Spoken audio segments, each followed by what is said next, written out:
Сказка Александра Куприна «Столетник». Это произошло в большой оранжерее одного богатого человека, который любил собирать редкие и красивые цветы. Цветы жили своей, особенной жизнью. Между некоторыми была вражда, между другими нежная любовь. Цветы соперничали между собой в красоте, аромате, гордились древностью рода. Но было среди цветов одно странное растение, которое ничем не могло бы обратить на себя внимание, кроме своей уродливости. Его листья были покрыты острыми колючками, а из корня торчал вверх длинный зеленый стержень. И это растение называлось столетник. Между цветами шел несмолкаемый разговор. Рассказывались чудные истории о далеких и жарких пустынях, о тенистых лесах, о свободном воздухе широких полей. Один только урод-столетник был изгнанником в этой семье. Он уже привык к насмешкам и общему презрению, но в глубине его души затаилось острое страдание.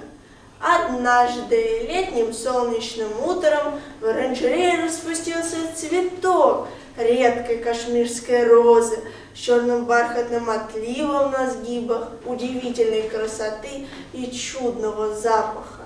Когда цветы увидели розу, со всех сторон послышались возгласы восхищения. А как хороша эта молодая роза!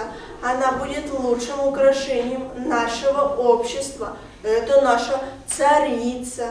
И Роза слушала эти похвалы, вся в лучах солнца, точно настоящая царица.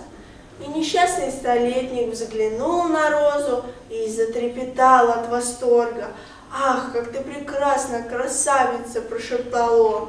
И когда столетник это произнес, вся оранжерея наполнилась смехом. Закачались от хохота надутые тюльпаны, зазвенели колокольчики ландышей. Даже скромные фиалки улыбнулись сострадательно. «Чудовище!» – закричал, задыхаясь от смеха, толстый пион. «У тебя хватило дерзости говорить комплименты? Неужели ты не понимаешь, что даже твой восторг отвратителен?» «Кто это?» – спросила, улыбаясь, молодая царица. «Это урод!» – воскликнул Алиантор. «Он никогда не цветет, зато весь покрыт колючками. Никто не знает, кто он и откуда. Он носит глупое имя – Столетник». «А я понимаю, почему он так зовется», – добавил пион. «Подобные чудовища так редки, что их можно отыскать раз в 100 лет». После полудня в воздухе почуялось приближение грозы. Тучи делались все темнее и темнее, цветы затихли в неподвижном ожидании дождя, в оранжерее стало темно. Вдруг Роза услышала около себя слабый шепот.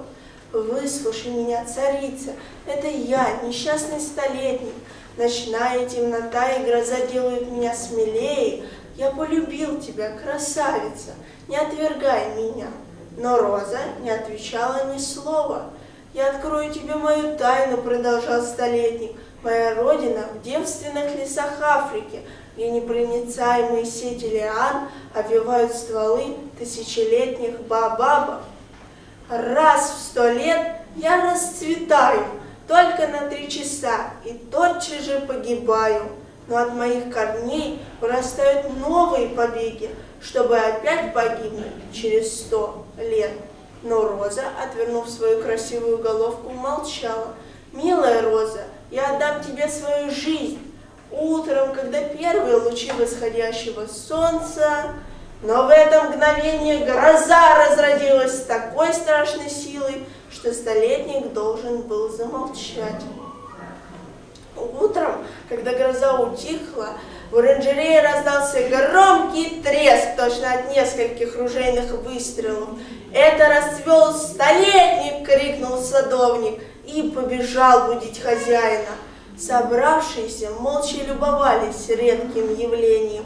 На высоком стержне столетника расцвели пышные грозди белоснежных цветов, удивительной красоты и чудного запаха.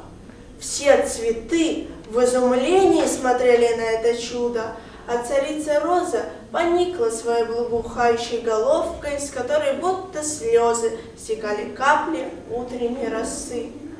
Вдруг белые цветы столетника начали незаметно розоветь, потом они покраснели, потом сделались пурпурными и в итоге один за другим завяли.